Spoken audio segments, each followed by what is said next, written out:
नागालैंड डुबा कर आपको बचा।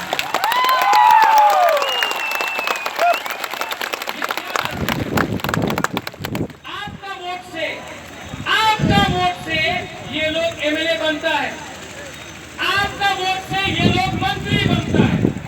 लेकिन जब मागाबाड़ी में हम लोग का तीसरा साहब को गोली मारा जाता है, प्रेस कॉन्फ्रेंस होता है, यही एमएलए, यही मंत्री चुप रहता है। क्यों?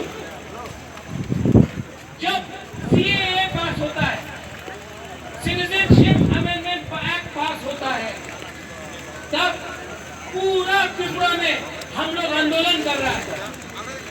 ये मंत्री, ये एमएलए असेंबली में बैठकर चुप। क्यों? क्यों? ये लाल बत्ती, ये मंत्री, ये एमएलए पूरा जिंदगी आपका साथ नहीं रहेगा। ये धोखा, ये मार, ये हार आपका है। हम सबको अनुरोध करता है, अपना हक को रंग के लिए